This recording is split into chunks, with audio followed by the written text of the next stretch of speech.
Hello students, BSc part 1 हम लोग cell biology का पेपर पढ़ रहे थे।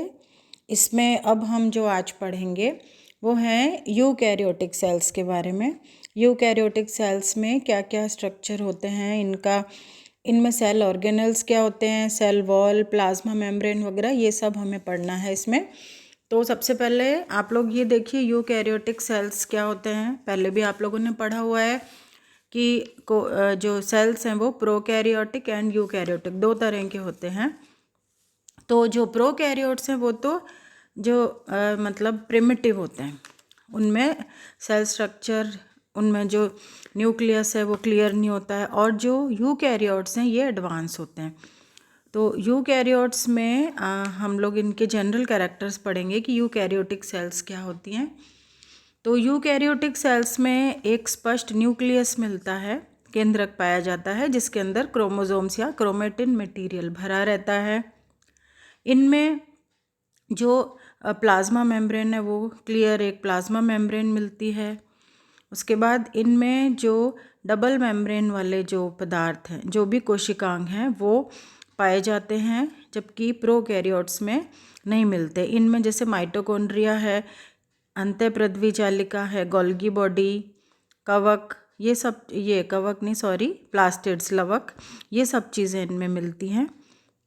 और इनमें केंद्रक द्रव्य में डीएनए और हिस्टोन प्रोटीन ये क्रोमोसोम्स में मिलते हैं, और 80S प्रकार के राइबोसोम होते हैं।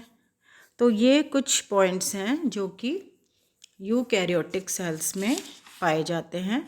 तो अब हम स्टार्ट करेंगे सेल वॉल, कोशिका भित्ति। कोशिकीय आवरण है ये कोशिका भित्ति। तो ये जंतु कोशिकाओं में नहीं मिलती है, केवल प्लांट सेल्स में ही मिलती है। ये निर्जीव परत होती है जो कि प्लाज्मा मेम्ब्रेन के बाहर होती है और एक रक्षात्मक कवच बनाती है। इसका काम है इसका सेल का प्रोटेक्शन करना और इसको एक निश्चित आकृति प्रदान करना। ये दृढ़ता और सुरक्षा देती है और जीव द्रव्य को बाहरी आघातों से बचाती है, यांत्रिक शक्ति प्रदान करती है। ये कोशिका भित्ति का काम है। और कोशिका भित्ति में सूक्ष्म संरचना देखें तो इसमें दो घटक होते हैं, एक तो तंतुक या फाइब्रिल्स और एक मैट्रिक्स। ये पॉलीसैकेराइड्स की बनी होती है, जिनमें से जो फाइब्रिल्स हैं वो सेलुलोज के होते हैं और मैट्रिक्स जो है वो हेमीसेलुलोज और पैक्टिक मटेरियल्स का बनता है। पॉलीसैकेराइड्स के अलावा भी कोशिका भित्ति में बहुत सारे और पदार्थ होते हैं, प्रोटीन, लिग्निन, लिपिड, सुब्रिन, क्यूटिन, मोम, वैक्स, गोंद, रेजिन, टैनिन, ये सब बहुत सारी चीज़ें हैं जो कि जिनका जमाव कोशिका भित्ति पर देखने को मिलता है। और जो अब कोशिका भित्ति की हम स्ट्रक्चर देखें अगर इसका, तो ये बननी स्टार्ट होती है, सेल प्लेट का निर्माण होता है। जब हम कोशिका विभाजन पढ़ेंगे, कोशिका विभाजन के समय क्या होता है कि कोशिका द्रव्य, सबसे पहले साइटोकाइनेसिस होता है, मतलब कोशिका द्रव्य का विभाजन होता है, और उसके बाद मध्य में एक सेल प्लेट बनती है जो पैक्टिन की बनी होती है। और ये जो है इस पर कैल्शियम और मैग्नीशियम पैक्टेट का जमाव होता है इस सेल प्लेट पर, और इसको मिडिल लेमेला कहते हैं। तो ये जो मिडिल लेमेला है, अब ये बेसल लेयर हो गई, ये आधारीय स्तर होता है ये।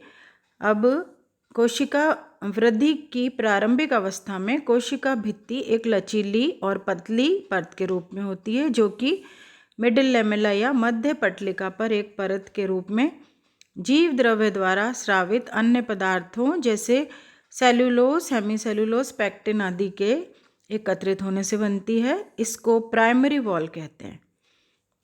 और जब प्राइमरी वॉल का पूरी तरह बनना, निर्माण पूरा हो जाता है, तो उसके बाद कोशिका के परिपक्वन के दौरान कोशिका भित्ति की बनावट में परिवर्तन आ जाता है और जीव द्रव्य द्वारा कई पदार्थ स्रावित होते हैं, जैसे सेलुलोज, लिग्निन, सुब्रिन, क्यूटिन।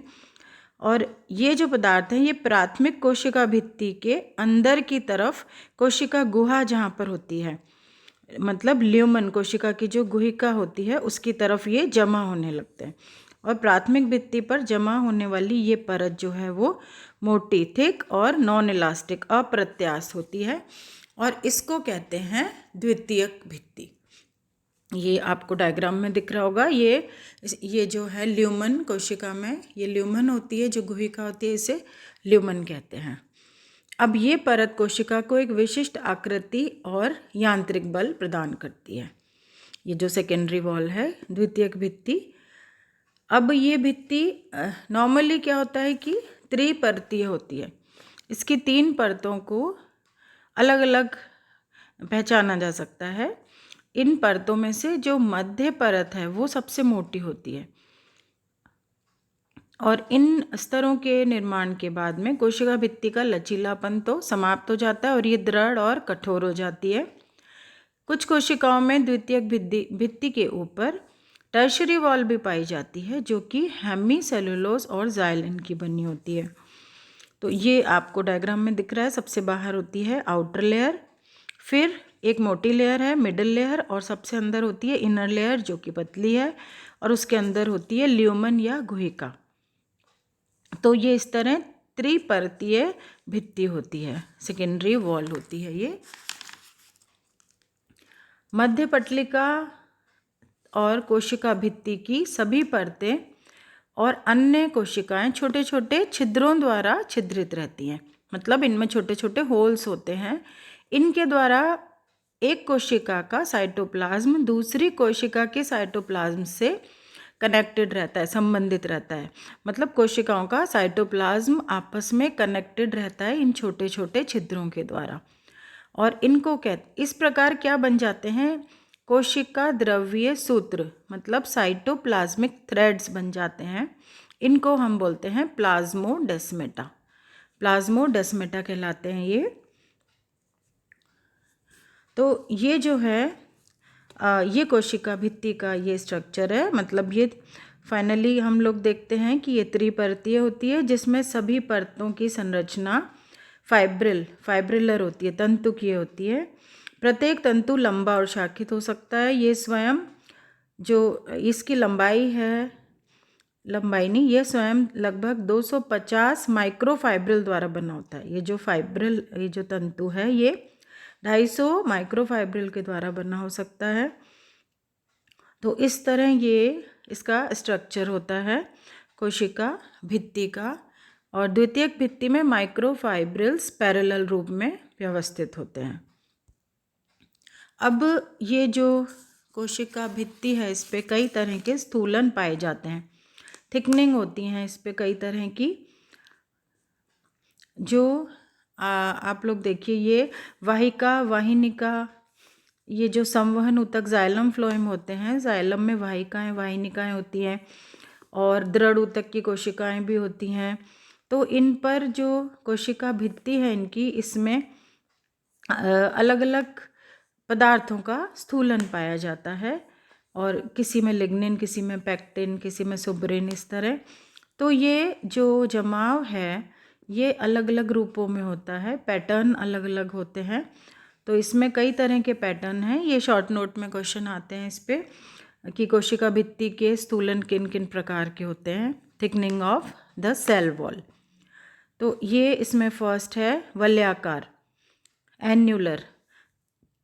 ये जो लिग्निन है ये छल्लों के रूप में, रिंग्स के रूप में रहता है। आपको डायग्राम में दिख रहा होगा, ए डायग्राम जो है वो वलयाकार या एन्युलर छल्लों के समान स्थूलन होता है। ये प्रोटोजाइलम की वाहिका और वाहिनिकाओं में इस प्रकार का स्थूलन देखने को मिलता है, वलयाकार। सेकंड है स्पाइरल, सर्पिल। ये जो बी डायग्राम है इसमें सर्पिलाकार होता है, सर्पिल पट्टी के रूप में जमा होता है ये। थर्ड है सीडी नुमा या स्केलरी फॉर्म। स्केलरी फॉर्म में ये आपको ये जो डायग्राम है सी, इसमें सीडी नुमा दिखाई दे रहा है। सीडी नुमा के बाद में है रेटिकुलेट, जालिका रूपी। इसमें क्या है कि लिग्निन की बहुत सारी जो पट्टियां हैं, कोई आड़ी तिरछी अलग अलग डायरेक्शन की, वो सब जुड़ जाती हैं, जिससे क्या होता है एक जाल बन जाता है, भित्ति पर एक जाल सा बन जाता है, उसको कहते हैं जालिका रूपी। ई डायग्राम जो है वो जालिका रूपी। फिर है पिटेड, गर्त में। जब पूरी तरह लिग्निन पूरे समान रूप से जम जाता है, पूरा स्थूलन हो जाता है, लेकिन कुछ कुछ जगह पर ये खाली रह जाता है, तो इसको बोलते हैं पिटेड या पिट्स। ये पिट्स भी दो टाइप के होते हैं, एक तो हैं सिंपल और एक हैं बॉर्डर्ड पिट, परिवेशित। तो जो एफ डायग्राम दिख रहा है ये है पिट्स सिंपल टाइप के, और जी में है ये परिवेशित या बॉर्डर्ड पिट्स। तो ये जो है सिंपल पिट, तो जो कोशिका भित्ति पर आकृति में गोल, अंडाकार या ऑब्लोंग दिखाई देते हैं। ये जो सिंपल पिट्स हैं ये पेयर्स में दो कोशिकाओं की भित्ति पर आमने सामने बनते हैं, और दोनों कोशिकाओं की भित्ति पर उपस्थित गर्त जोड़ों को केवल मध्य पटलिका और प्राथमिक भित्ति ही अलग अलग करती है। इसलिए यह झिल्ली ही गर्त कला या क्लोजिंग कला, पिट मेम्ब्रेन या क्लोजिंग मेम्ब्रेन कहलाती है।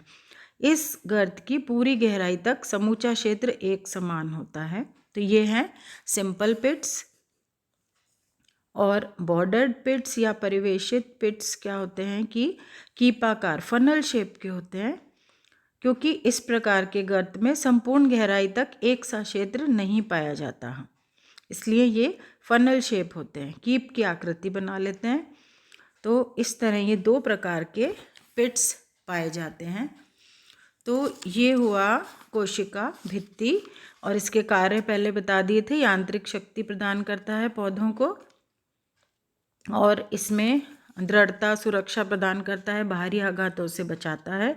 और कोशिका भित्ति में कई तरह के रासायनिक परिवर्तन भी होते हैं, जैसे इसमें लिग्निभवन या लिग्निफिकेशन होता है, सुबराइजेशन होता है, जब सुब्रिन का जमाव हो जाता है, जैसे कॉर्क सेल्स में लिग्निन का जमाव हो जाता है कई बार सेल्स में, तो इस तरह ये। और क्यूटिनिभवन या क्यूटिनाइजेशन, तो ये जो एपिडर्मिस के भी ऊपर एक लेयर होती है उसमें क्यूटिन जमा हो जाता है, ये मोम का जैसा पदार्थ होता है। सेलुलोज का भी जमाव होता है इसमें, पैक्टिन का जमाव, म्यूसिलेज का। इस तरह जो सेल वॉल है इसमें रासायनिक परिवर्तन भी होते हैं, केमिकल चेंजेस होते हैं, इसमें कई पदार्थों का जमाव भी हो सकता है।